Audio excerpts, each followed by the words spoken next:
Yeah, I didn't think I'd have the opportunity to speak tonight, and I just wanted to come in and listen to colleagues, because I think tonight is a particularly important moment in the response to this crisis. I very much hope that this is the last of the measures necessary, but I greatly fear that it will not be, and that this is something that this House will be speaking about for some time to come.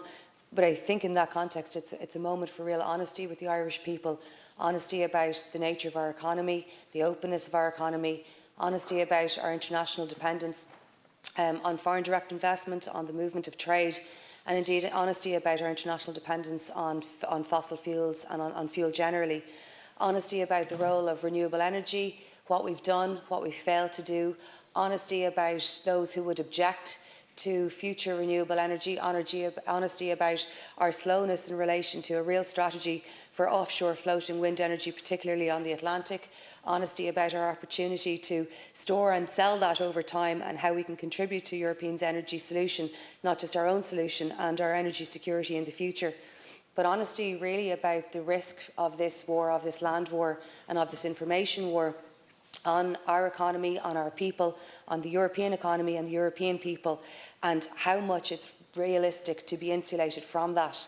There needs to be an honesty when deputies make proposals about capping of prices, that there is a risk, that there's a cost to that, and it's fine to call for it, and indeed there are discussions that we all have in private and in public, but you need to be able to say what that means in terms of money. What does that mean for the state? When you put a cap on it, who's going to pay for the difference? Because we don't control the cost of energy coming into the state. So if we don't control the cost of energy coming into the state and we choose to place a cap on it, what's the difference? Who makes it up? How much is that going to be? And what do we take that off elsewhere? The measures being announced tonight are going to cost, is it approximately 380 million? Sorry, Deputy. Excuse me, are going to cost approximately 380 million euros, and it's a significant amount of money. So where is it going to come from elsewhere? And as we go into the next number of months, with the impact of this economy, and I'm sorry, the Deputy has a difficulty. No, as we go into the next number of months, with the effect of the effect on economy of this war and what it's going to mean for supply chains generally, for economic activity, there's a real ongoing risk to our tax take, and we need to be honest about that and upfront about that, and honest about what that means for the delivery of services over time. We all very much hope that this ends as soon as may be, sooner than that, but we've no real visibility about where this goes over time, and there's an obligation to be serious and to be honest about the costs of the things that we're proposing.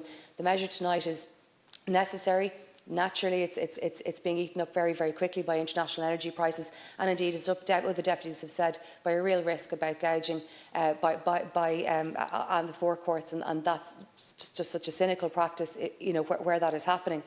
But it's still necessary. The government must do this, and it will make a difference, albeit I fear a very short-term difference. But it's still important to do it.